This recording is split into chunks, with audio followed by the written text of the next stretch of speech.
Welcome to Defy These Times, a podcast dedicated to the easy task of tackling the 21st century. It is a project born out of my conviction that doing so requires an interdisciplinary and intersectional approach to understanding our complex world. I'm your host, Jure Ayub, and in these episodes I bring you conversations at the intersection of politics, history, philosophy, culture, science, and all the fun stuff in between. The following episode was first published for monthly Patreon supporters. To become a monthly Patreon supporter, please head out to patreon.com/firethesetimes or check the website for other methods. You can become a supporter for as little as $1 a month. And if you cannot donate, you can still support this project by sharing with your friends and family and leaving a review on Apple Podcasts, Spotify, or wherever you get your podcasts. The music of this podcast is by Tarabeat. Here's the episode.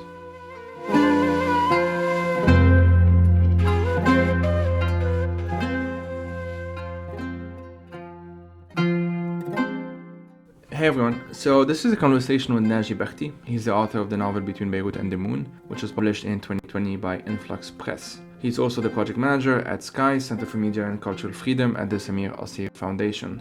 I wanted to have Naji on because I read his novel a few weeks ago and I genuinely really enjoyed it. We didn't talk about the book itself as much in the sense that there aren't really any spoilers, but we discussed some of the themes around it. We talked about what it's like to grow up in a quote-unquote post-war context like Lebanon. We discussed the writing in English and the distance afforded to us when doing so, as well of course as the trade-off and what we lose by doing so. And then we sort of took it to a different direction and exploring the significance of space and space exploration in Lebanon and in the Arab world. As it happens, we recorded this the day after the billionaire Richard Branson went to space for a few seconds, and we know that by the time you listen to this, Jeff Bezos probably would have done the same. And so we discussed how billionaires are ruining everything, including space, in addition to planet Earth. We of course spoke about jokes, like we discussed how joking about sectarianism in the book and also growing up in Lebanon, the function that this serves in actually making it easier for us to talk about sectarianism in the first place, and so on and so forth. There's a number of other themes like, fiction versus non-fiction, why it is difficult to talk about fiction in the context of Lebanon. And so I really enjoyed this conversation. I hope you will as well. I'll just briefly say that the Defy These Times will be off for August and we'll be back in September. I'm taking a few weeks off, and so there's going to be an extra few weeks to record the additional episodes for September, basically. Hence why you won't get episodes in August. Next week's episode will also be on Lebanon. It will be with Lina Munzer and with Timur Azhari on the legacy of the Great Famine of Mount Lebanon, which occurred a little over a century ago. We discussed, obviously, the famine in the context of what's happening today as well. So that's it for me. Thank you for listening and take care, everyone. I'm Naji Bakhti. I'm the author of Between Beirut and the Moon. I'm a writer and lecturer, and I'm currently the programs manager at SKY's Media Center for Freedom of Expression. All right, well, thanks for having this chat with me. So as we'll be primarily talking about your book Between Beirut and the Moon as much as possible without spoilers, so that listeners listening to this who haven't read the book yet will still be able to follow, which is obviously the hope. The reason why I invited you on is that your book Between Beirut and the Moon was really refreshing. It was the only fiction book I took with me to this PhD retreat, and Thank you. Which is a fancy way of saying it. I sat in a studio for a few days and I read a bunch of books for the PhD, obviously, and I had this fiction book, which was yours.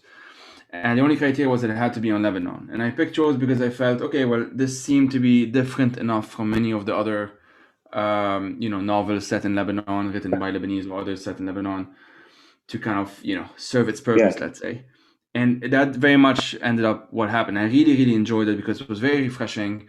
And I mean, I've read a lot of Lebanese fiction books, I think, and there are certainly loads of great ones, but like one thing I have found a bit tiring, and maybe we'll talk about this in a bit, is the sense that I felt a lot of writers think a lot about the audience when they write, and so that which can affect the way they write. I'm not saying it's a good or bad thing. I'm just saying sometimes I don't really like it. Mm-hmm. But I didn't really get that while reading your book, which is a big part of why I enjoyed it. So let's just start from the start, if that's okay. Can you just present the story to the audience and, also talk a bit about like the genesis of the book? Sure, yeah. So Between Beirut and the Moon is it's a coming of age tale or story, and it's about this young boy growing up in Beirut in the post-Civil War era, so late 90s, early 2000s, and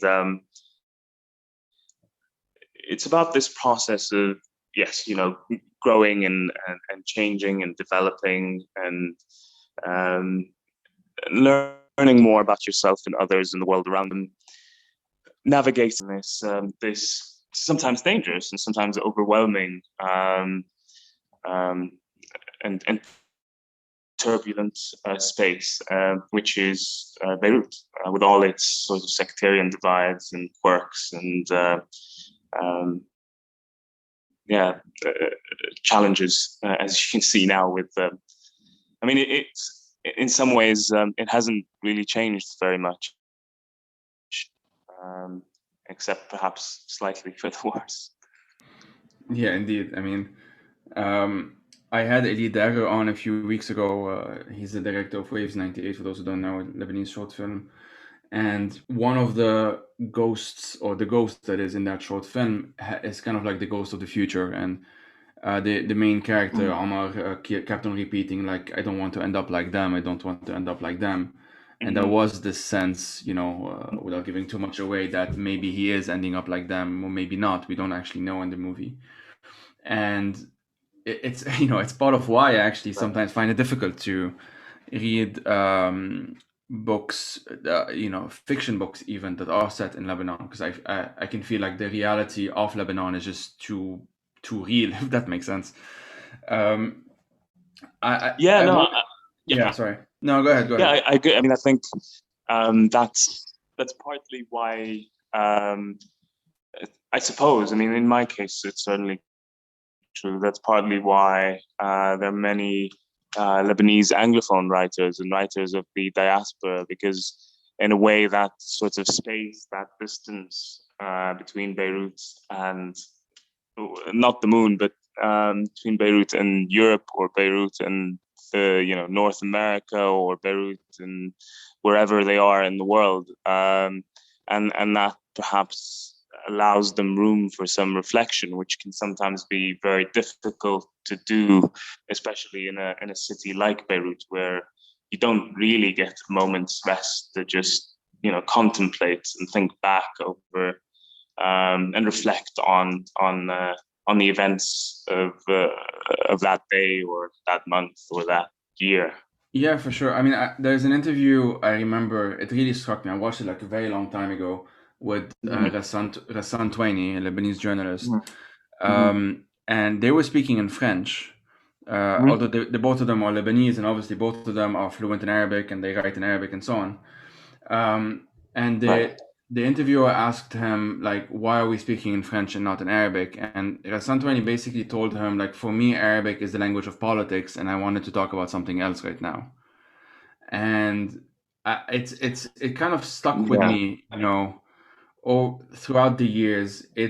There's definitely a sadness to it. And when I interviewed Salim Haddad, author of Guapa, who also he wrote it in English, he expressed he expressed definitely some sadness, even to the fact that we were chatting about Lebanon and the Arab world and whatever in English, right? Much as we're doing now. And it is something that's in the back. It is something that's sometimes in the back of my mind. I sometimes overthink it and sometimes don't, whatever. But I'm curious. You even started answering it now. Like, how did you approach that question? Like, would it have been possible to write it in Arabic? And if yes or no, would that is there some kind of trade-off, if you see what I mean? Yeah, I mean that. I suppose that's sort of two questions rolled into one. In that, why I chose to write this particular novel in English. And I think that part of that is, as we were saying, the sort of the linguistic distance allows for this certain freedom to explore some of the themes which otherwise would have been difficult to do, like the trauma and the the challenges of coping with with being bombed by Israel or having to dodge bullets, or not that that's, as you well know, not that that's daily life, but for it to happen even once or twice is, I would say, probably enough.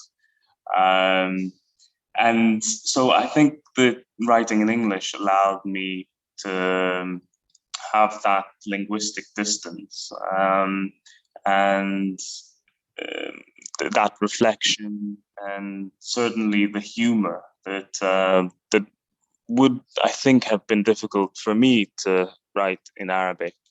One, because as I say, there's not enough room, perhaps, to do so in Arabic. Not enough of that distance. I think I always think back, Joey, to like when we were kids and at school, and there was this sort of understanding amongst the kids at school that you can swear however much you like in English, and it's okay.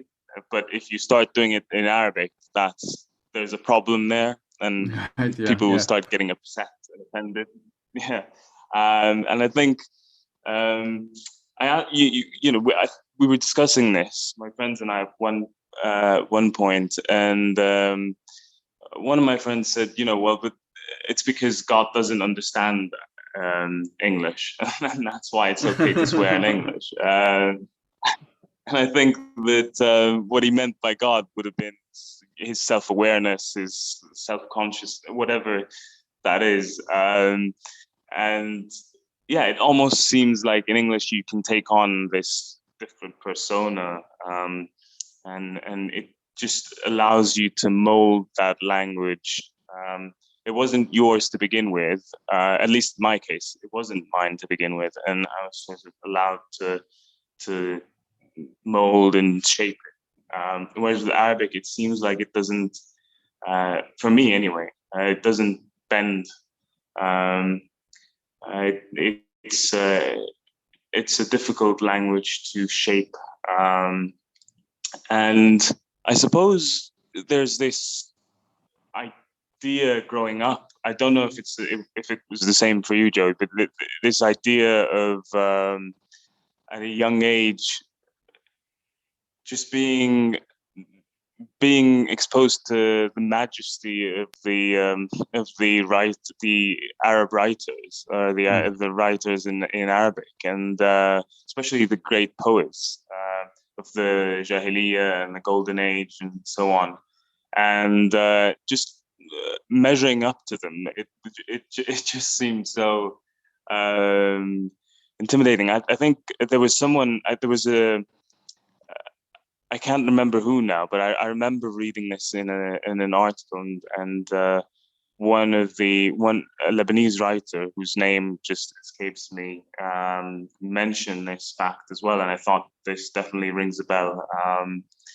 And even going back to school days, really, just I remember once at school writing a short creative piece, and I remember the Arabic teacher at the time, telling me off for using the word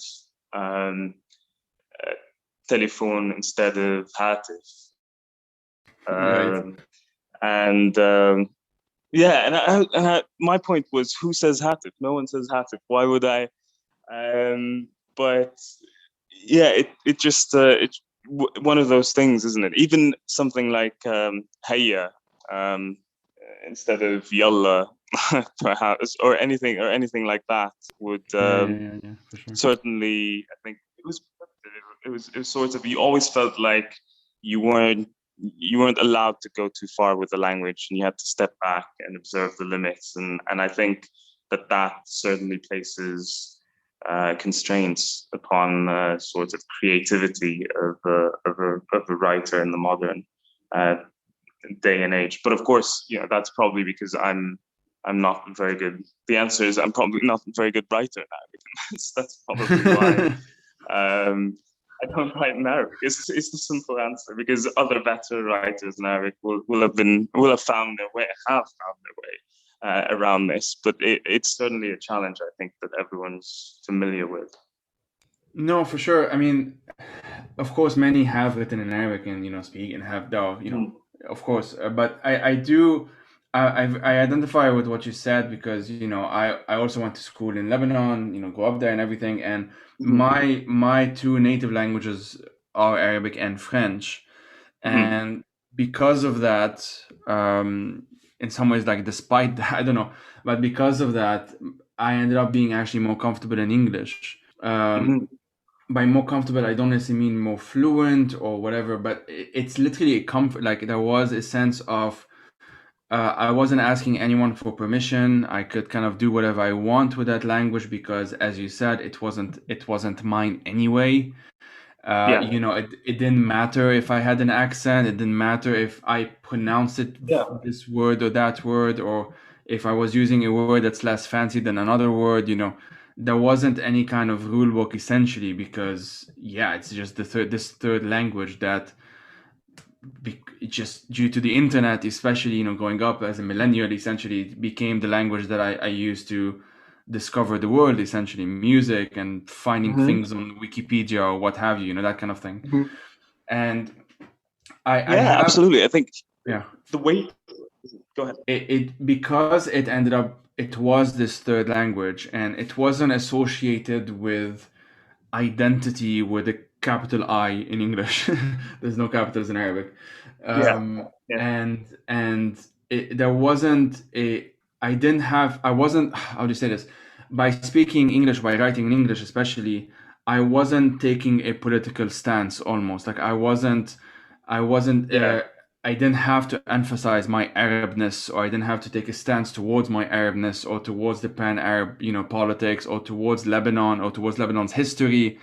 It was just, I just want to write a stupid blog post now. So which language do I use? It ended up being English. And that's just how it kind of developed with me, And then at some point it just became quote unquote more of my language, if that makes sense, just because of the years and so on. But that's how it started anyway. Yeah, I would certainly, I'd agree with that. And I'd say that there's also, to just build on what you were saying, there's less of a weight with English, I feel, sometimes while writing. You don't have to, as you say, carry on a tradition it's a different tradition now, of course, and there's the tradition of Anglophone Lebanese literature and Anglophone writing from the Middle East and so on, and that's a very different sort of tradition, but it's it just felt a little bit liberating, I would say, to write in English. And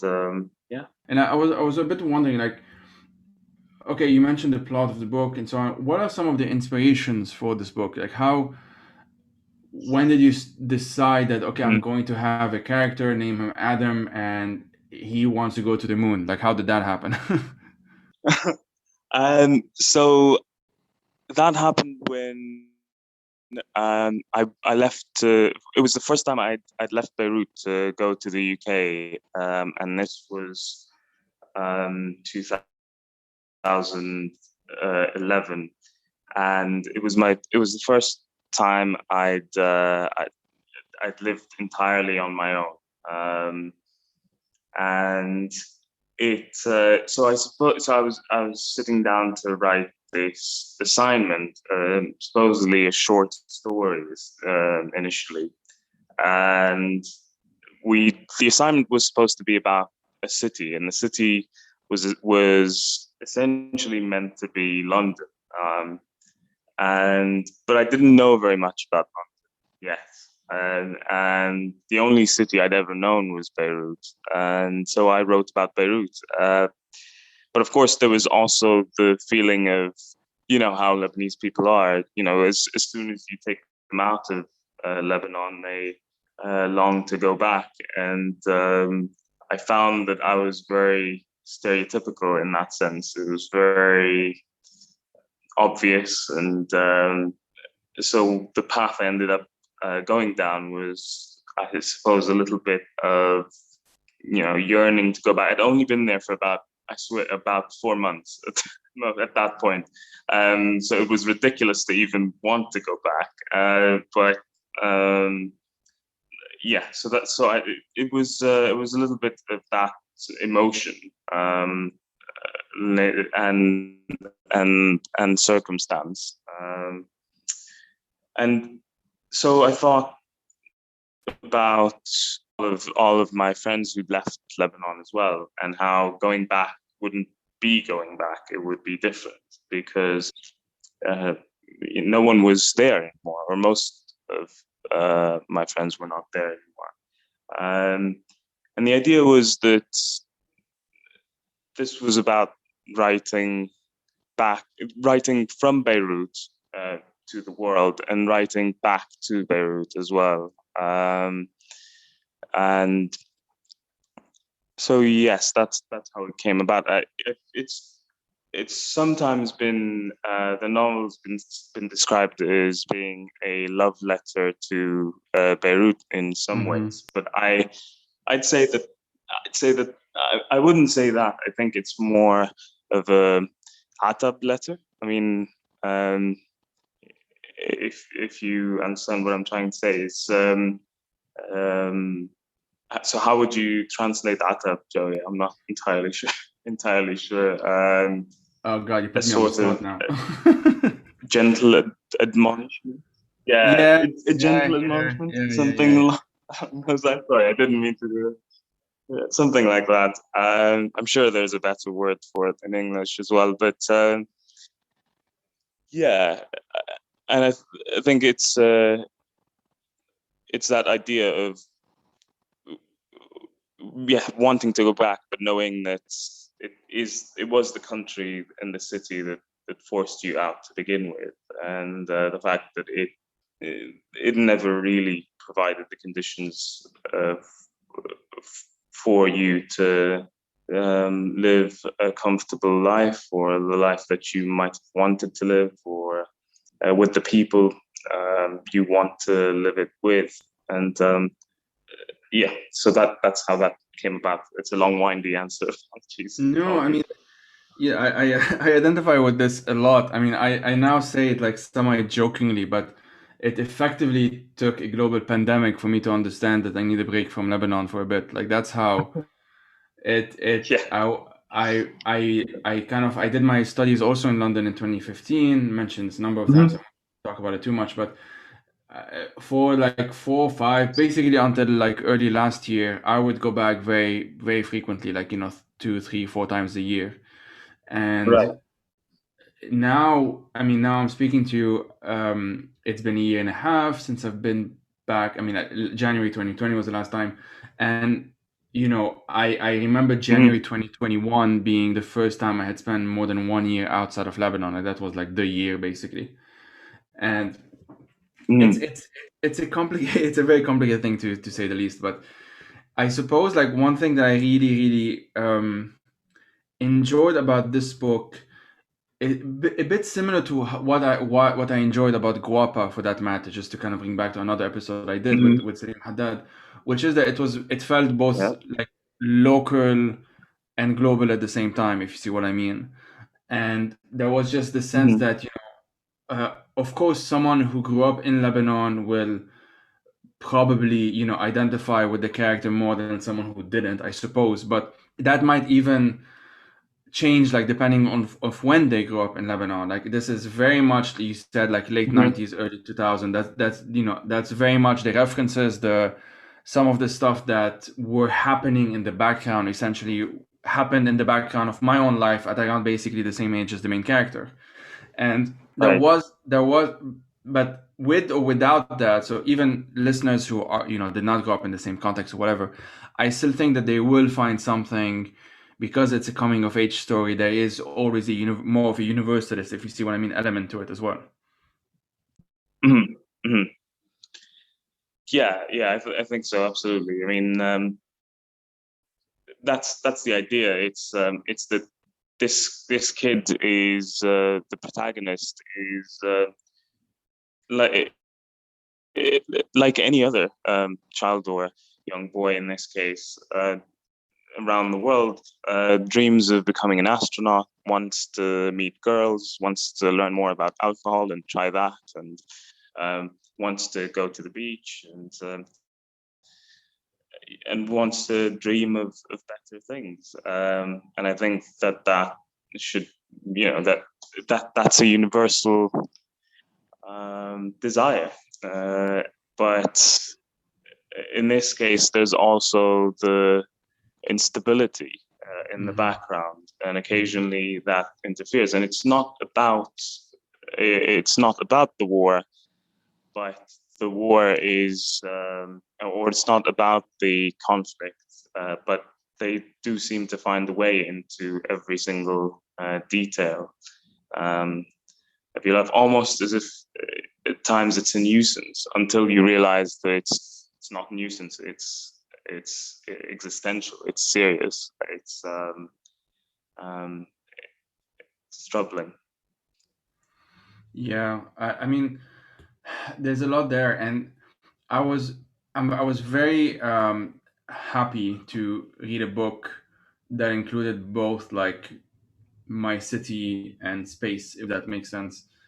The reason for that is that growing up in Lebanon, I didn't grow up in Beirut. I grew up in Mount Lebanon, but Beirut was always like the city that I could see basically from the window, and there was always this sense that I always knew that it was there like in the background, but it took some time, and I basically I had to leave Lebanon, also have that space, also London in my case, as I said, to sort of understand what that sense of claustrophobia almost was, and the symbolism, if you want, is that you think of the stars and the night sky, and obviously if you grow up, especially in Beirut, it's actually very difficult to see anything above you just because of how clogged it is. Yeah, And it's something that's like absolutely.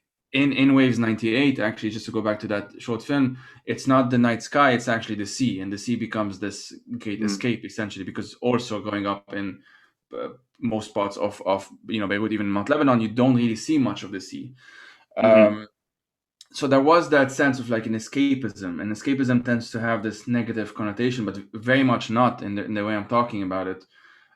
As it happens, like I just read a book of like a collection of blog posts by Ursula Le Guin, this well-known sci-fi writer, and Right. she spoke about this escapism that people who don't like sci-fi or whatever often accuse sci-fi of being. And she basically pointed out like, well, sci-fi escapes usually, if it's unless it's a dystopia, escapes towards something better. There is this sense of like, well, we want to escape towards something better. So what is the accusation of? The accusation is actually that the current reality or our current world or whatever has something lacking, which is what is leading to that escape, if you see what I mean. And Mm. very, very much so, like in the case of, both of our cases, from what I'm gathering, growing up in Lebanon, there was this sense, like for me, like the internet was the escape, and that's why English became a main thing as well. And I had the sense that I was in a space, and my body was in that space, but my mind wasn't really allowed to grow in that same space. And that's what books and the internet and whatnot, and going back to the English discussion that we mentioned as well. Yeah. That's kind of the role that took in my life. Yeah, exactly. Yeah, I think you summed it up perfectly there. I think that for me personally, growing up in Beirut, it was always yes, reading and the internet and so on, but the internet wasn't great, at least not initially. But it was definitely going to the going for a swim, jumping into the sea. Um, in my case, I did grow up in Beirut, and I didn't really have. I'd see a lot of my friends would go to spend their summers in their villages or towns, sometimes in the mountains, as is your Mm-hmm. case. Mm-hmm. And I envied that, to be honest. They always complained about it being boring. At least most of them did. But yeah, I always thought that I'd have loved to have experienced it. But now that I spent most of my teens and 20s living in a city, it's I don't think I'd do very well in the mountains or in a No, I mean, yeah. So I want to, if you want, sorry, I want to talk more about like the space component of it because I'm really fascinated by that. I don't know if you Yeah. watched the documentary Lebanese Rocket Society. I've actually I only I'd known about it before writing the novel, but I deliberately chose not to watch it because I didn't want it to influence what I was doing, and I thought that it probably would. But I did know about it, and then afterwards I've only seen bits and pieces of it. But I actually taught at Hagazian University, where Oh, okay. Yeah. rocket was put together in the 60s, and I passed by the model of the rocket on occasion. So I'm familiar with the story, but I haven't seen the entire documentary. Yeah, so I'll mention it briefly for listeners who don't know. So Lebanese Rocket Society is a documentary by Joanna Haji Thomas and Khalil Jrej. It came out in 2012. I wrote down the plot from the internet just for people to know what we're talking about. So the story is the adventure of the Lebanese Rocket Society began in the early 60s at Hagazian University, the university you just mentioned. A young Armenian a young Armenian professor of mathematics, Manug Manugyan, he led a group of students and they set up this Lebanese Rocket Society to create and launch rockets for space study and exploration.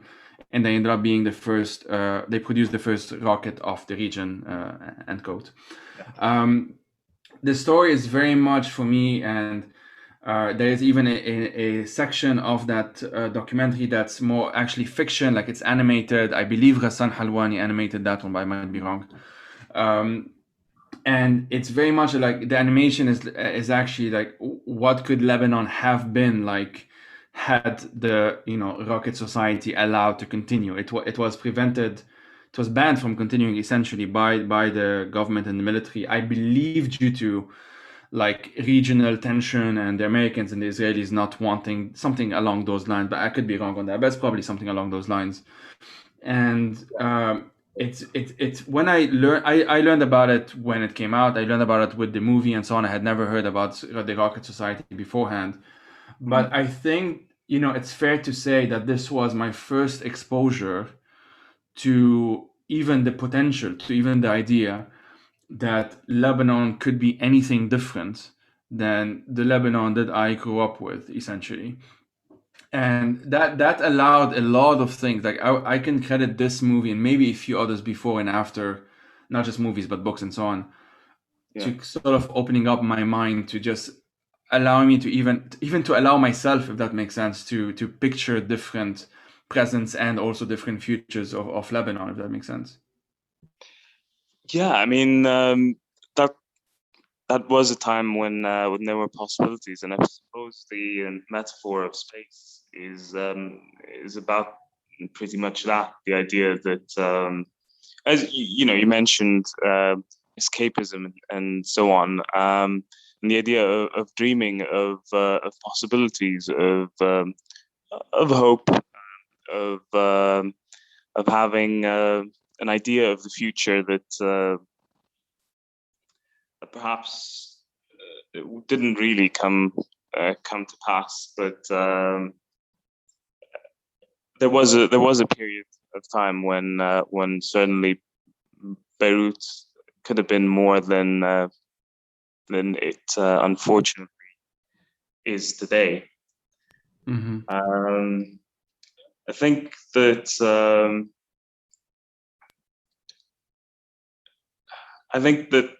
the idea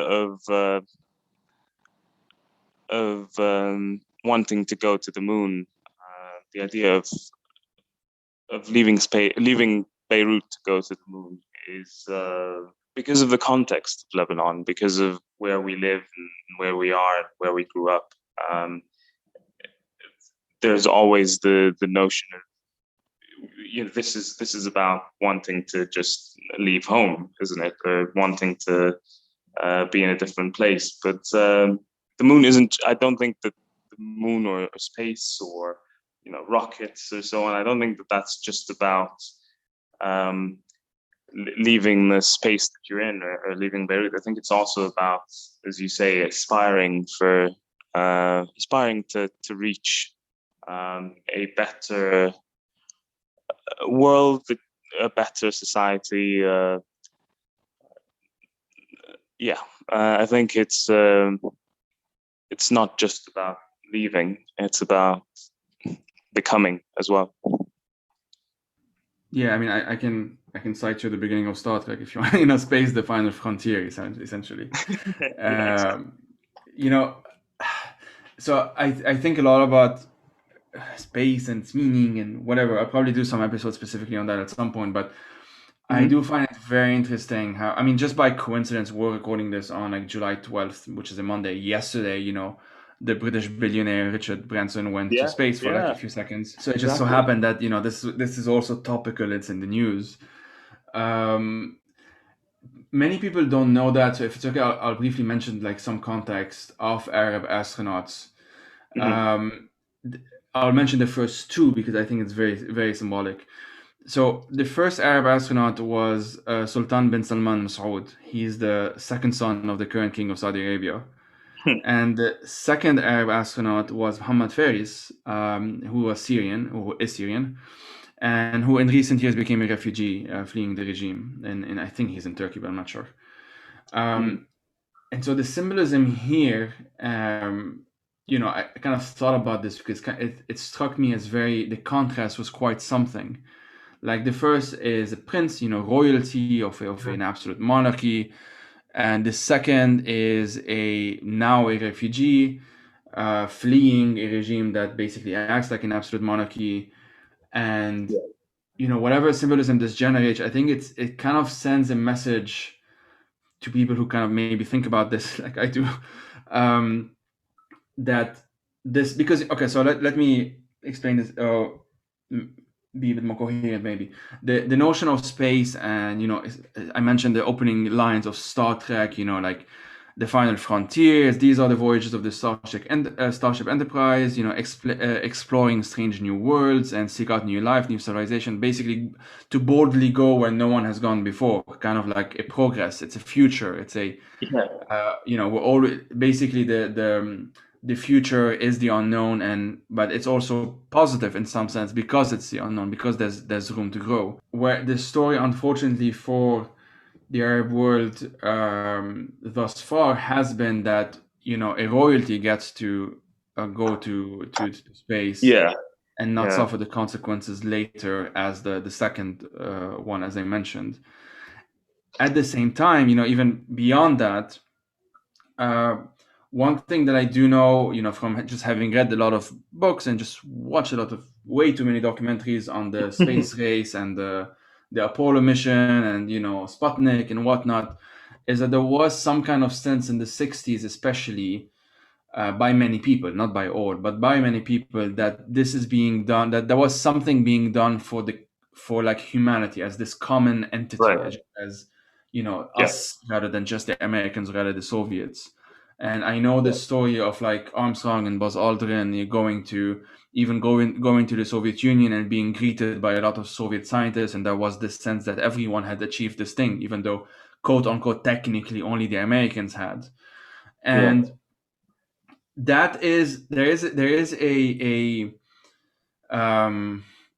sense that this has been we are prevented from having that kind of access to the common, or this common future, if you see what I mean, due to everything that we've been talking about, not just Lebanon, but the Arab world as well in general, the two examples I mentioned. But specifically in Lebanon, or even other than Lebanon, like I was going to mention Larissa Sansour's work. She's a Palestinian artist, and she has this short film called A Space Exodus. People can look it up on YouTube. In which is just like it's a Palestinian woman. She is I don't know if she's the first, but like she's someone on the moon, and she says, a small step for Palestinians, a big step for mankind, paraphrasing Armstrong. And it's a fiction, not because the fiction about that short film is not that there's someone on the moon, because we know that that's not fiction. We know that that's happened. The fiction is that there is a Palestinian on the moon. That is the fiction. And I mean, and the woman, to be fair, as well. Absolutely. Yeah, exactly. And so it's just a short 5-minute thing, and you can also see why. Wow, this looks like a Star Trek type of fiction, right? And when it's actually just a Palestinian woman who's on the moon, and the reason why it feels so impossible is due to the reality on Earth, if you see what I mean. Yeah. I mean, that contrast is what's really interesting. Yeah, exactly. I mean, as you say, you say that back in the during the Cold War, there was that, I suppose there was that sense that humanity had achieved something, absolutely, but yeah, a lot of humanity had been excluded, of course, because it was essentially just straight white men from the US. But it was something. It was an achievement for humanity, and now it does feel as if and you're absolutely right there, as if it's become just a a sort of stick measuring contest, if you like. Between these multi-billionaires, and what it does do is it takes away this. It does rob, I suppose, people of the dream even more now, because it used to be that supposedly, if I guess you applied yourself and you studied hard enough, and I suppose you grew up in the US, then you could possibly 1 in 12 million, I think it was, become an astronaut and go to space. It's even it's even more remote, because you now have to be a billionaire to be able to pull that off, and that's it's even more difficult, I suppose, more exclusive and more exclusionary as well. Yeah, I mean, and going back to that escapism, one thing that I love about Star Trek is that sense that, well, shit happened in the 20th and 21st century. They don't go into too much details, but then we overcame it, and now we have this intergalactical civilization, and with other species and alien species, I mean, and whatnot.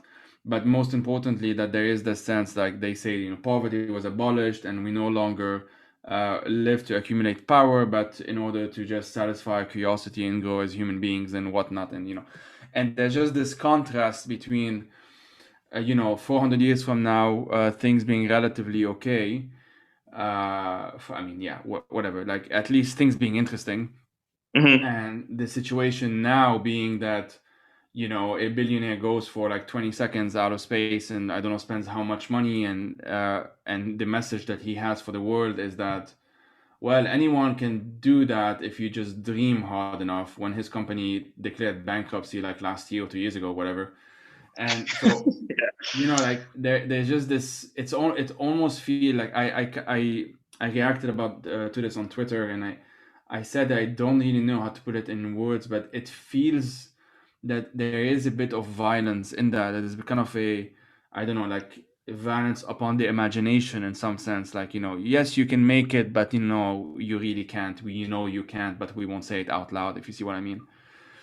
Yeah, absolutely. I mean, even back in the day, even back in it, during the Cold War and whatnot, it was still, as you say, for Arabs or people growing up in the Middle East, it was still a dream that wasn't really achievable. it was out of reach. And today it does, but as you say, the facade was there, I think. The idea that this was all for humanity, even though it was the American flag that was planted on the moon, lest we forget. Yes. But yeah, there's now with this billionaire race, it does seem like that's going to be even more difficult. And when it was nations going to the moon, or the nation going to the moon, you felt that at least a nation is responsible towards its own citizens, and that eventually, it hasn't happened yet, but eventually you'd have women going to the moon, people of color going to the moon, and so on. And so there would be more of that equality of opportunity, and so on. But with private billionaires now controlling that, you wonder whether that's ever going to be an issue for them, or a priority. And yeah, and of course you can see where that's problematic. Yeah, and that, like, universalist, even if it is just a facade, which, I mean, I agree it was, but that was enough for some, including the Lebanese Rocket Society, for example, Yeah, to absolutely. appeal to this idea. And that's why there was this sense that one small step for humanity, whatever it was. But yeah. The thing where he stepped on the moon and said Yeah, something. that thing. That There thing. was just it does feel like, I do admit, I've seen, it was an obsession of mine for some time, like documentaries, and there's a really good podcast on that on the BBC as well. I think it's called 13 Minutes to the Moon or something like that. Okay. And it makes me, even to this day, like, emotional in some sense, just because, as I mean, that in itself, but also the contrast to now, where we're supposed to all feel like we are all Richard Branson, like there's just this. Yeah. Anyway, maybe it's a bit too much I mean, on Branson, but yeah. no. I mean, no. You're right to do so. I think this. It was this sort of unify. Everyone was watching this one rocket go to the moon, and that all of humanity, and that is something, or at least all of humanity with access to television sets. And I think today, I think the only comparable thing, although perhaps not nearly as inspirational, would be the pandemic, where all of humanity had to just stop and deal with this pandemic together. The world stopped all at once, and no one was immune to that.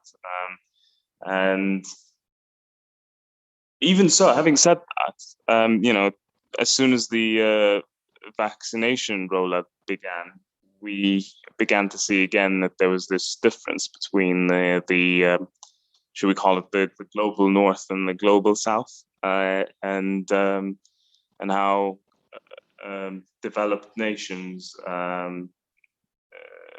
immediately went about restoring normality, as it were, whereas developing nations are still trying to deal with the pandemic and bearing the brunt of it as well. No, for sure.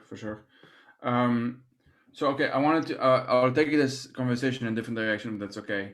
Or else I think I'll spend too much time ranting about Richard Branson. Yeah. Do you have a poster? Do you have a poster of him on your wall? Oh God, no. Okay, that's good. So another very interesting thing about the book, about Between Beirut and Between Beirut and the Moon, Yes. is how sectarianism is dealt with. It's very much like through the eyes of this young boy, and at times you feel like he may not know how serious it is, and at other times it kind of dawns on him, and there's kind of this interesting dynamic happening. And what I really loved about that, and this might be a Lebanon specific thing, I don't know. Although I do know that I've heard similar stories from Bosnians and even Iraqis of how the jokes between people from different sects who are close friends Mm-hmm. actually serve a very, very important and specific function. And I remember Slavoj Žižek, I mean, despite all of my issues with him, he had mentioned a interesting thing. I believe he Mm-hmm. was talking about the Balkans, of how there used to be many more jokes, Croats would make more jokes about Bosnians and Bosnians towards Serbs and whatever, Mm-hmm.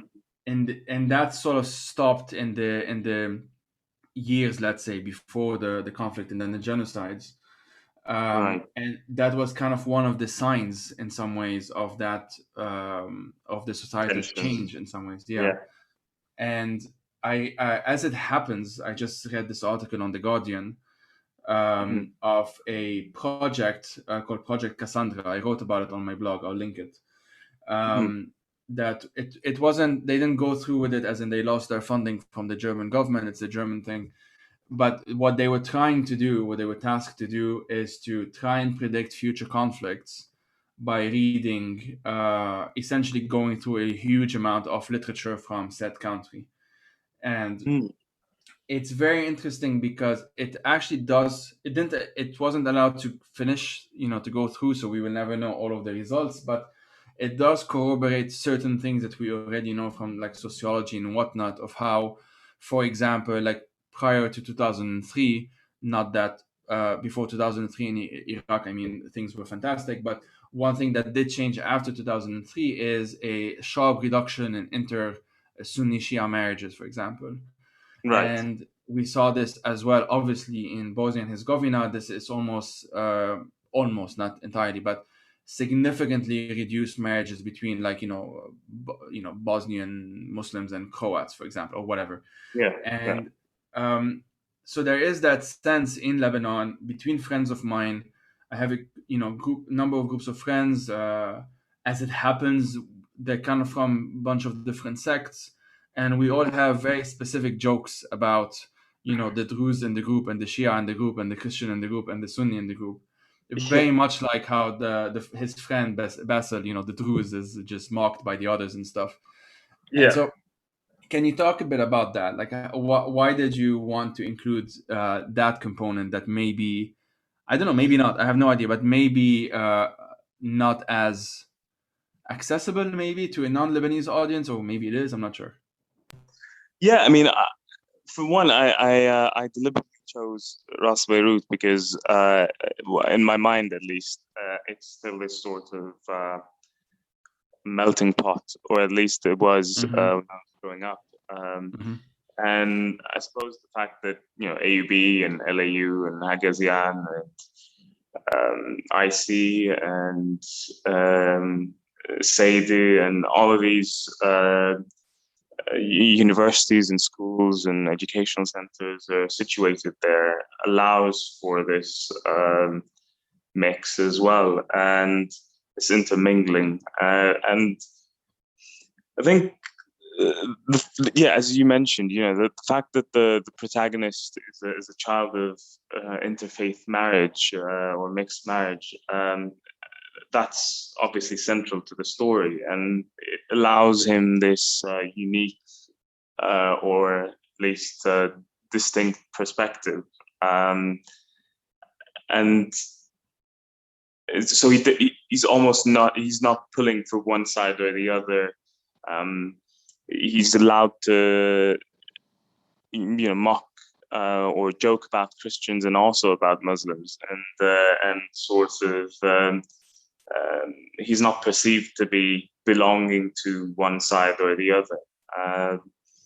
And this the humor, I think, it comes in to facilitate that discussion around sects and sectarianism in Lebanese society. You mentioned your friends and how they happen to be from these different sects, or belonging to these different sects. And yeah, I've had a similar experience myself growing up, and the idea that anyone would be offended by a joke about his or her sect is yeah, it just doesn't cross our minds, because it's as you say, it's this way of not necessarily, not, I wouldn't call it breaking the tension at all. I'd say it's about just Well, just it's a way yeah, of go telling ahead. one another that like it's also like we trust one another. There is an actually component Yes, I of think that's it. Yeah, yeah, absolutely. like a lot of the stuff that we tell one another probably we won't do so in public. Like, Exactly. I mean, especially the friends you grow up with, because they know you at your, I suppose, at your worst or your most awkward, uh, and uh, and yeah, they know your secrets and your insecurities and so on. And I think, yeah, when you have that level of comfort, it's fine to sort of joke about sects and religion, and so on. And I think the fact that because sects are still, and religion is still definitely a taboo in the region in some sense, and because of the fact that, as you say, it is the elephant in the room, and seems to sort of be part and parcel of every part of every aspect of Lebanese society. Um, Joking about it, or making jokes about it, does allow you as friends to get past that very quickly, very immediately, and to put it down as a non-issue, or something that doesn't really play a role in your friendship group. Um, yeah. yeah. I mean, like I said, I mentioned I grew up in Mount Lebanon, and I grew up in a very, very Christian area. My school was like run by nuns and monks and stuff, Right. and um, I always joke about this, but I mean, I'm sure I've met more. I'm sure I've met Muslims before the age of 15, but as far as I can remember, uh, the first Muslim friend I had was at that one school, and that's essentially it's very. I definitely joke about it now, but I don't think it dawned on me back then just how unusual that was until Mm. I went to a secular school in my last 3 years of school, and then obviously I did AUB, and that was a whole different experience.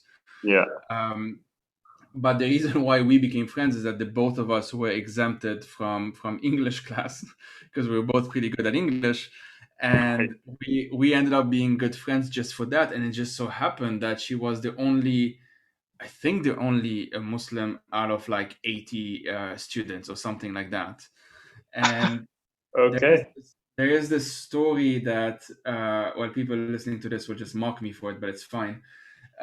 When we got to know one another and so on, at some point, I was curious because that's how clueless I was about Islam.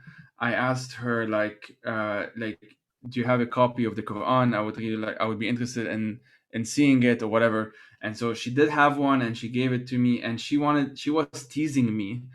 Her name is Marwa. I remember her very well. She was teasing me Mm. because she told me that you're not supposed to hold it. You're supposed to hold it from the corners, as if like if I hold the entire thing, it's just not allowed. It's Are disrespectful. And I you? was, yeah, she told me that like to mock me, to kind of tease me, and I had no idea. So I did that, and then she just I laughed just at fell me. for that. I just fell for that.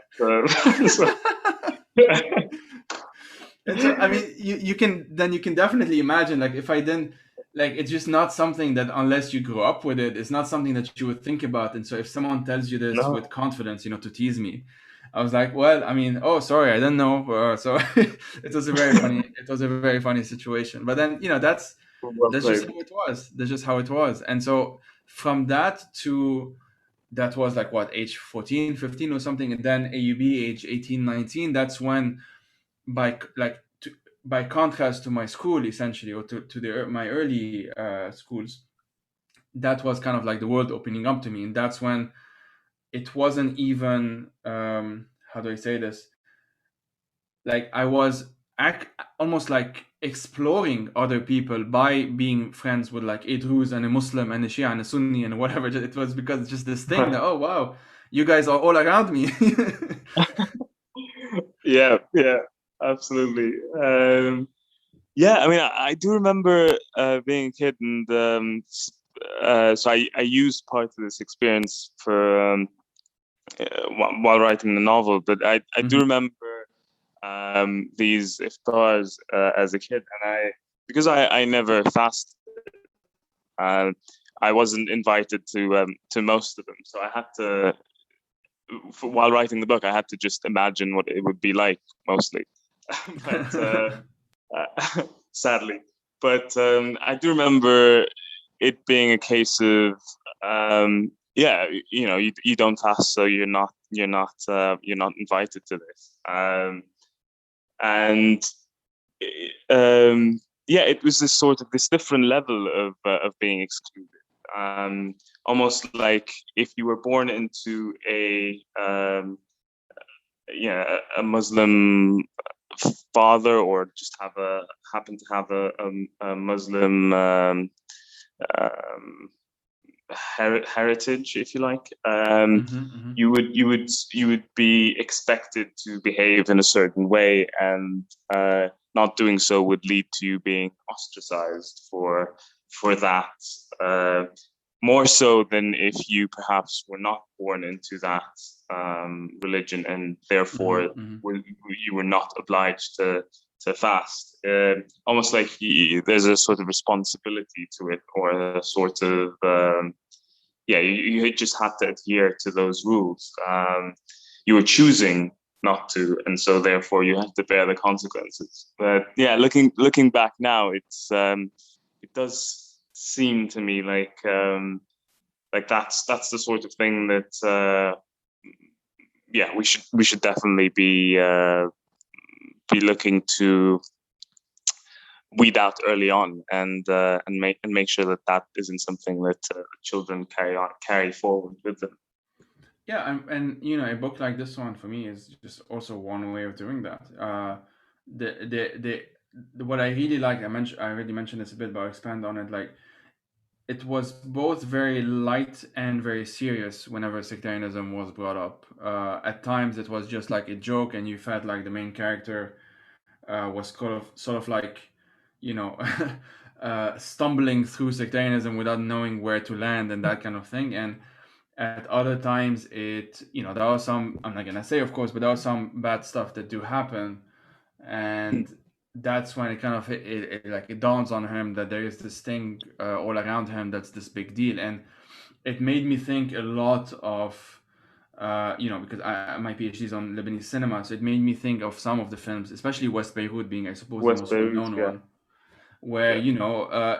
they are just two kids, and they know a bit what's happening, but they don't fully understand. It really mostly feels like the world around them is coming down hard on them, and they need to adapt super quickly, and they don't exactly know why or how, or like they have to kind of Mm-hmm. learn on the get-go. And as it happens, I think I had mentioned this on the podcast before, but maybe not.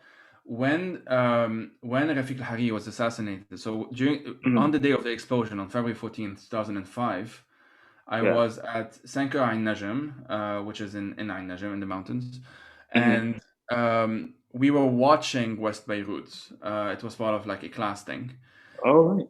and so the symbolism never, it didn't cross my mind until Occurred like to you. like years later. Like what kind of coincidence was that? Yeah, yeah. Uh, but yeah, as it happens, our school overlooks the building, like the entire building overlooks Beirut, as much of Mount Lebanon does, and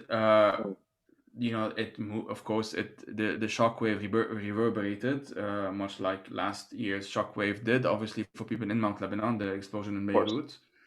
Um, and yeah, there was just this. I was I would have been 14, and West Beirut is Mm-hmm. this coming of age story as well, in the context of war, in that case, in the Mm-hmm. context of the Mm-hmm. civil war. So I guess, Yeah. yeah. Sorry, you were saying. Yeah, that obviously West Beirut was a big, and I saw it when it first came out back in 98, at the cinema, and I remember because you know what it was like growing up, and there was nothing about the war in the history books. Obviously, there still isn't, and um, it was simply a case of these stories that your parents will tell you or your grandparents will tell you about what it was like to live during the war. And at the time, I was about 8 or 9, and um, we didn't really know what war was like, but we knew that it had been there and that it had had a massive effect on the country, and that everything that had happened since we were born was or had been impacted by the war to some degree. And just watching these young kids, particularly the two boys. Um, Navigating the city and doing as they please in the chaos of in the chaos of the war of the civil war of Beirut. It really started to make the war and the violence in the background come to life. And I think that that movie, that film, never really left me. And I think that the aspect of coming of age and becoming yourself, and also having to deal with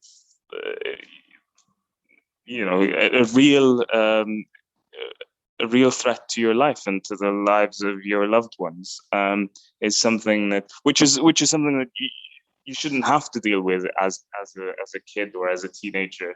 Your own mortality and the mortality of your loved ones. That's something that you shouldn't have to deal with. But obviously, war makes that inevitable, and I think that's what West Beirut did. Is it brought that home at a very young age, and then of course we had our own experiences of that later on in 2005, 6, and 8, and so on. No, for sure. It was the same feeling for me, or as I said, I didn't realize it until much later. There's also the film Zozo, where there's a bit of that happening as Yeah, well. that as well. Came out some years ago. It's not as it's like 2012 or something, I think. But like, Was it? I guess, The one where the kid leaves to Sweden eventually. exactly, and Yeah, that's. it parallels the director's. He's himself Lebanese Swedish, Mhm. and yeah, Zozo is very much like this boy. Zozo, that's his nickname, and he has to find his way. I won't say too much about it, but he has to find his way to Sweden, where his two grandparents live, Because because his family exactly, died. yeah, Yeah, yeah, yeah. Their yeah, home yeah. was bombed, wasn't it? Exactly. And so there's very much like how he views things, of course, through the eyes of the innocent in some ways. And Yeah. it's a moving film. I definitely recommend that film. It's part of my PhD as well. Is Um, it? Yeah. yeah, yeah. And it kind of brings me like to the other question, which was um, like, do you feel or did you feel like a coming of age story was the best way to write about Lebanon? And also, like, as an addendum to that question, Hmm. is quote unquote writing about Lebanon even like the right question, in the sense that, like, because I don't want a book like this one to just be like boxed into, well, oh, books about Lebanon that just happens to be fiction, right? And yeah, I don't know. Does that make like, are you? Did you think of the character in a context, or was the context always something that you wanted the character to explore? If you see what I mean. Well, I'll try to answer those questions. So the first one, I think that Yeah, the idea of coming of age was occurred to me because I wanted the development or lack of development of the character, the protagonist, to mirror or mimic that of the city and the chaos of the city. And with Beirut, it always seems to be changing, not necessarily for the better, but it does always seem to be in flux. And certainly after the war, around that late 90s, early 2000s period, there was a lot of the city that was changing. Downtown Beirut changed a lot during the war and then after the war as well. It was inaccessible because it was destroyed and because it was a battleground, and then it was to some degree still inaccessible for economic and class reasons, and then it became inaccessible because it was closed off. And so there was always this constant change, and same with these different areas of Beirut, and particularly along the Green Line or the demarcation line, and I think that sort of change or stunted growth, if you like, the instability, the chaos of it, that certainly fits in or suits the coming of age set in the Middle East. So I hope that sort of answers the question. But I think that with the second part of that question, so if I understand correctly, you were saying that so writing Lebanon essentially and what that's like, is that what the Yeah, like question is about? it's just so like one thing that I know I would have some difficulties with, let's say, when I'm Mm-hmm. thinking of Lebanon in a non in a fictional way, right? Like putting Lebanon in a fictional setting, writing a novel, Mm-hmm. or just even, yeah, like thinking of what a film on Lebanon or set in Lebanon would look like or whatever.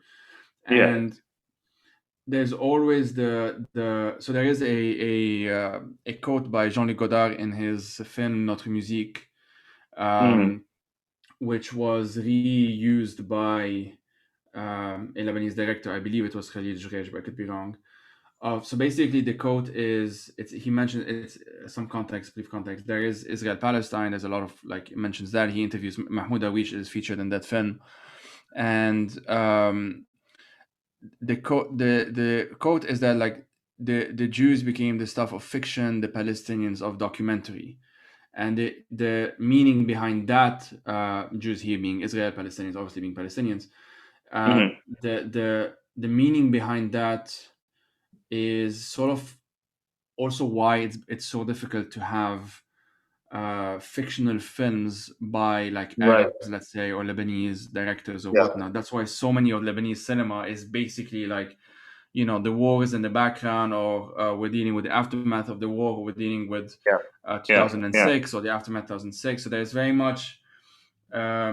It also goes back to what we mentioned in the conversation Yeah. about space. It's just difficult to imagine something different than the actuality. And so I'm just wondering, how did you, or if you did, struggle with that? Yeah. You're absolutely right there. Again, I think when you write, when you're Lebanese and you're writing particularly in English, you're writing as part of an established genre, if you like, and Lebanese literature is almost synonymous with the Civil War. Um, Almost all, if I'm not being too I don't think I'm being too bold in saying that the vast majority of Lebanese literature, certainly Anglophone Lebanese literature, has is based around and is centered upon the Civil War. And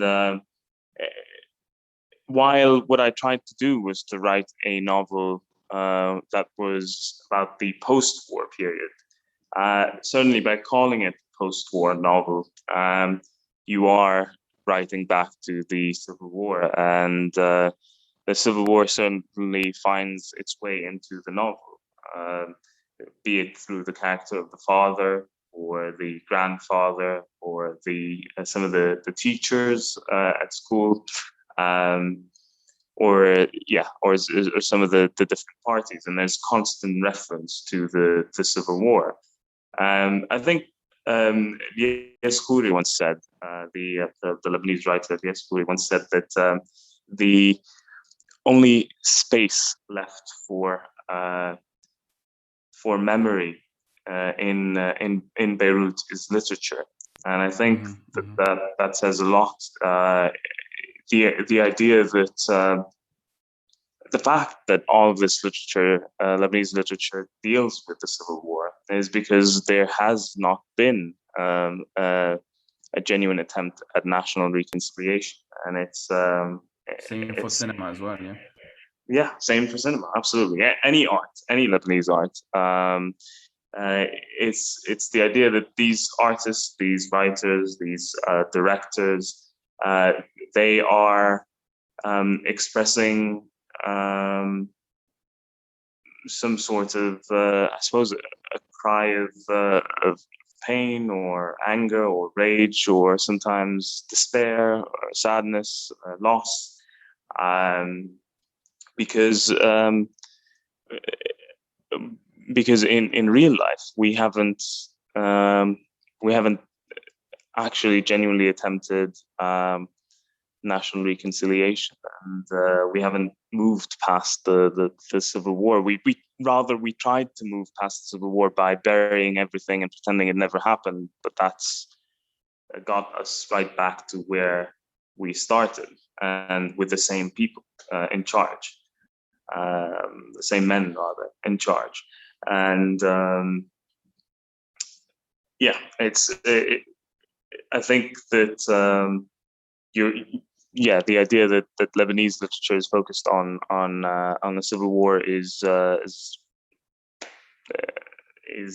inevitable in that case, and I think it'll continue to do so, be it through post-war literature or so on, because we are still, as a country, we haven't reached a place where we can move past this. I think literature, art in general, tends to highlight or point to it holds a mirror up to society, and that mirror will display the gaping wounds, and one of those, certainly the most prominent, is the wounds left by the Civil War, and until we try to genuinely heal as a nation, not just apply a couple of band-aids on it, I don't think that Lebanese war literature or Civil War literature is going anywhere anytime soon. Well, yeah, definitely. I think, like, funnily enough, like, one of the next question was about the character of the father, and what I really found interesting about this guy is that he could have been like a mostly accurate description of my grandfather, Right. and some male relatives that I can think of, and it's very like that. It kind of stood out, the whole writing eulogies for newspapers, which is what he does, and I'm not entirely sure why. So, like, when I interviewed the leader, again, Waves 98 director, he mentioned, we spoke about like the symbolism of the television, the TV in Waves 98, and the TV being kind of this, kind of like the bringer of bad news, essentially. And for me, the newspaper growing up was that. It wasn't so much a television, because I get anxious on television, so I don't watch them. But there was, and my grandfather was the one who would bring the newspapers. We lived in the same building. He passed away last year. Right. And Sorry for your loss. thank you. And he would, so when the like delivery dude was busy or absent or whatever, I would go and bring the newspaper, and I always felt like there was something very performative about what he was doing. My grandfather, there was something Mhm. very like as though he was taking on his role in society, even though it was just between him and just him. No one, he wasn't reading Just a him, comic, yeah. he was just in the house. Him in the newspaper. Yeah. Him in the newspaper, yeah. And I sort of felt this a bit about the father. So like, what's his deal? Like, what can you tell us about the father? um, yeah, I think he's the idea is that yeah, the newspaper obviously it's this wall between the father and the rest of the family, but particularly the father and the protagonist. Exactly. Yeah. And he hides behind this wall whenever it's convenient for him to do so, and then he's in control, and he can move the wall, and he can put it back up again, and so that aspect's definitely there. It's also, I think, a way for him to cement his identity. It's an identity thing, like sort of something to identify him by. The man holding the newspaper, as you put it, and so there's that too, and I think it's particularly with the idea of obituaries. It's sort of this attempt. There was a time when he was a young man and he wanted to move forward, and he had dreams, perhaps like his son of uh, of becoming something more than just this boy, um, trapped in a bathroom in a shelter, hiding from the bombs or whatever. Mm-hmm. And Mm-hmm. there was a time when he wanted to move forward, but now the Civil War has sort of robbed him of his youth and his childhood and his ambitions and those dreams. And instead, now he aches to go back to the time before the Civil War, and that time, that past, which he yearns to return to. That's ebbing away, or it's slowly receding, and as he ages, as he enters his late 40s and his 50s, his childhood icons, his heroes, they are passing away, and people like Sabah, or um, I, I don't know, probably the Rahbani brothers. Mm-hmm.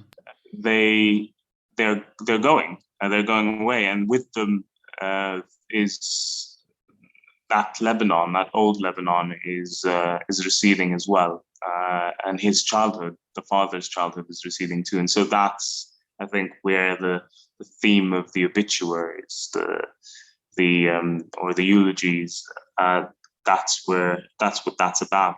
And as he reads and writes those obituaries, it's his way of mourning his lost childhood, his youth, his Lebanon as well. Yeah, and there's very much this um, like this intergenerational tension, I guess, for lack of a better word, which Mm-hmm. for me is also weighs 98 again. There's a bit of that, and there is in some of the um, literature and or movies that have come out from the quote unquote post-war generation, so like our generation. Mm-hmm. um, there's very much that sense of like you're wrestling with something that you don't necessarily understand because you didn't experience it. Some people, depending on their age and when they grew up, they experience certain things, but not others. Like, I don't know, Mm-hmm. people who grew up in southern Lebanon experience things, until the 90s, not just 80s, for example. Yeah. And so on and so forth. And there is very much that sense that there's this very good concept that I use in my own research, which was initially developed in the context of the Holocaust, which is post-memory. Post-memory. And Exactly. yeah, Yeah. Marianne Hirsch. Marianne Hirsch, exactly, exactly. Mm. And it's very much that sense. Or for those who don't know, like it's the idea that people who are descendants of, like when in this case, like descendants of Holocaust survivors, can actually carry on some of the memories and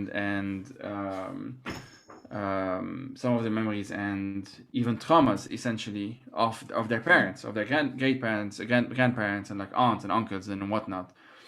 And Mm. not all situations are the same, of course, but I do see parts of that happening. I see it in how, and this is gonna transition to like my next question, Yeah. how when I remember this story, I definitely mentioned it here before, of in 2005 when Yeah. after the assassination of Hariri, there was this kind of big comeback of both Michel Aoun and Samir Jaja, right? Yeah. And there Correct. was, for those who don't know, like two major figures of like Christian sectarianism in Lebanon. The current president is among them, Michel Aoun. Mm. And I remember being very kind of like confused, even curious, because I had known the names, but I grew up very much in a family where the word مسيس, like political, Mm. felt almost Bad like, word. exactly, it's such a bad word. It's almost like بيتعاطى. We would say this word like بيتعاطى بالسياسة, like he dealt with Yeah. politics. And Like يتعاطى is drugs. exactly. And يتعاطى is also like, بيتعاطى بالمخدرات, like he deals with drugs. Had this very negative connotation. And so Mm. when I was in school when all of this was happening, and so because it's as I said, like overwhelmingly Christian area and school and stuff, um, there was a new division popping up between people whose parents were pro-on and people whose parents were pro-Jaja, like the Free Patriotic Movement, as we would Mm. call them now, and the Lebanese forces. And Mm-hmm. this, I remember like kind of asking my mom even one day, like, are we with on or Jaja? I had asked her that question. And she's like, I remember stopped the car and she yelled at me, like, we don't deal with this, mom net'ata again, with all of Mm. this. And, of course, like her way of protecting me, blah, blah, like that's a different story. But I always found it very interesting how this can also,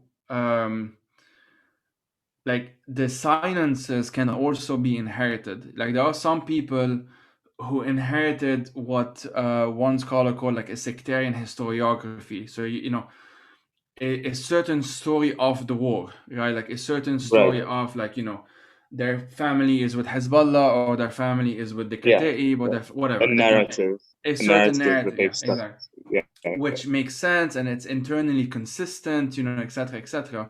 Whereas there are Mm-hmm. others like myself who actually inherited like the silences. So like just we Yeah. don't talk about it. That's what I Yeah. inherited. Yeah. And And in a way that yeah, can be not as damaging, but certainly damaging as well. yes, absolutely.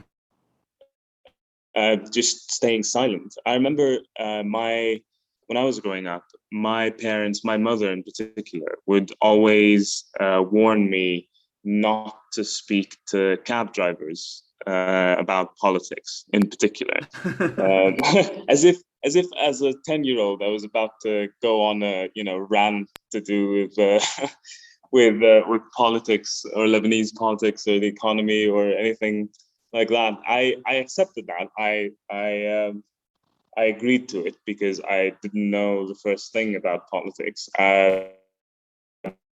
Nor do I now. But I I think that it's that silence as well. The idea that you should hold your tongue and refrain from offering an opinion and not be vocal. And that if anything left the space for the other competing narratives to display themselves or to prosper when there was no other narrative being offered apart from the silence. I Exactly, yeah. suppose. And like so my last question before like the book section, if that's okay. Um, Yeah. I know, so I identified a lot with the main characters discomfort in some ways with the political party that's mentioned in the book. Now, it just so happens that in the book it's the SSNP, which is the Syrian Social Nationalist Party, for those who don't know, which has this like pan-Syrianist ideology. They used to be bigger before than they are now, but they still exist. And for me, it wasn't the SSNP, as I mentioned. It was the Lebanese forces and what we now call the Free Patriotic Movement, Tayyar, the Aouniyya. Yeah. And I this, I don't think I had mentioned it before, so this would be the first time, I think. But I had this very close friend, like a childhood friend, and he at some point, it seems like the way I remember that it happened overnight, but it definitely didn't happen overnight. He became very, very close to the Lebanese forces, even joining them at some point. And his two parents are like were or are, I don't know. We lost touch, obviously. Card-carrying members of the party as well, and his mother wrote one of the biographies of Jaja, and he like became a friend of the family, their family, whatever. And so that like is one of the main things that really ruined our friendship, him and I. Like we ended up really we even got into a fight once because he started becoming very Islamophobic. And even though I wasn't, I grew up in a Christian household as I was, there was always the sense that like this is bad, basically. And I kind of, maybe without giving too much away, but there is a parallel in the book where that sort of happens with one of the friends of the main character.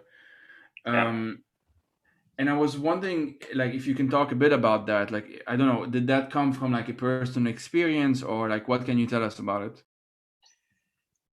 Yeah, I mean, as we mentioned, there's always the sense growing up for me that politicization or militarization was something to be avoided at all costs, and was an immediate danger. A bit like don't take candy from strangers, and also don't take an AK-47 from a stranger. I guess. And I guess that definitely was always something on my mind. And so growing up, I did have friends who sometimes dabbled in politics, but always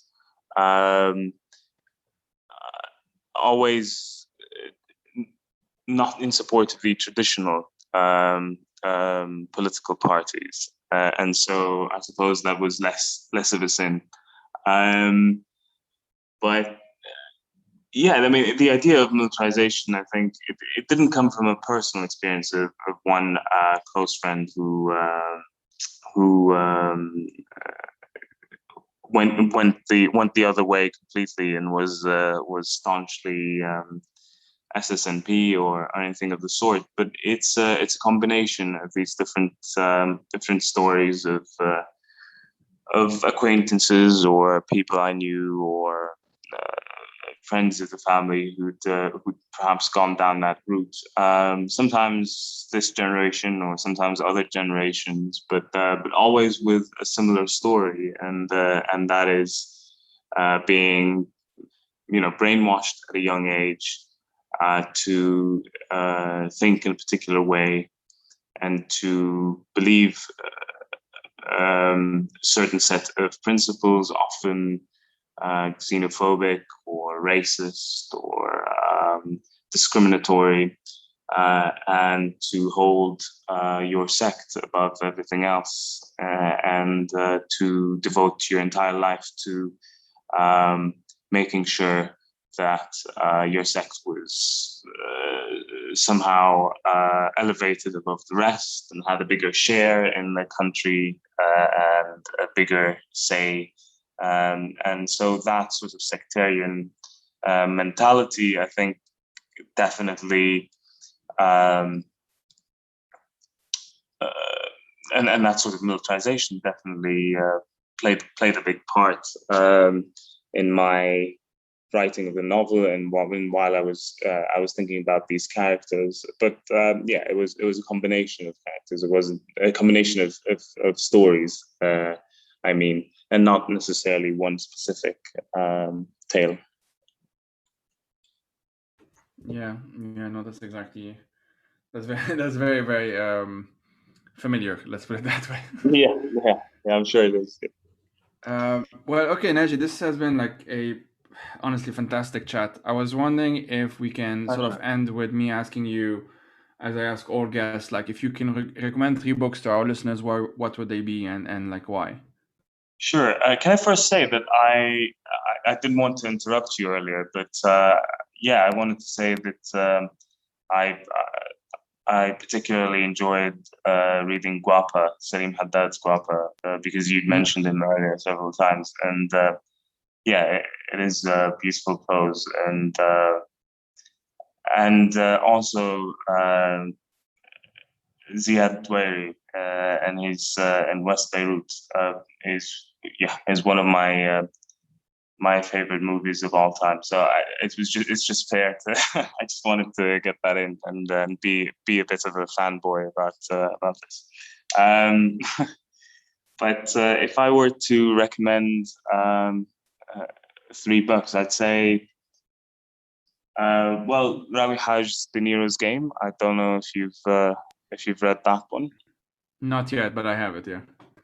Yeah, I would definitely recommend it to your audience, to your listeners, and it's it's a similar tale, a familiar one of militarization and seeking escape and immigration and the diaspora and identity and sectarianism and the Lebanese Civil War, of course, because that's what Lebanese Anglophone novels tend to be about. Yeah, definitely worth the read, and had a big influence on my own novel. And I'd recommend Persepolis, the graphic novel, and it's about growing up during the Islamic Revolution in Iran, and a little girl who grows up at the time and how the country was changing, and it deals with the subject with such humor and heart, and yeah, it's a beautiful piece of art, and I'd also recommend Paddy Clark. Paddy Clark, ha ha ha. That's the full title of the novel by Roddy Doyle, and it's about this. What's fascinating about this novel is it was the narrator is a very young boy throughout the novel, and it's from his perspective. So it's entirely it's a child speaking to you basically throughout the novel, and yeah, Rod Doyle does such a magnificent job of making that come alive. You know, like I think a 5 or 6 year old, and the things that would interest the 5 or 6 year old, and yet it's so enticing and so beautifully, so well written, and it's poignant and it's bittersweet, and it's also about loss and the troubles in Ireland at the time. Amazing. Well, on that note, Naji, thanks a lot for your time. Well, thank you very much. I really enjoyed this, Joey, and I hope we get to meet in person sometime as well. Me too. Thanks a lot, man. Thank you. Thanks for having me.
The Fire These Times is made possible by supporters on Patreon. If you'd like to support through a monthly donation, you can head out to patreon.com/firethesetimes. And if you want to explore other options, you can do so by checking out the website.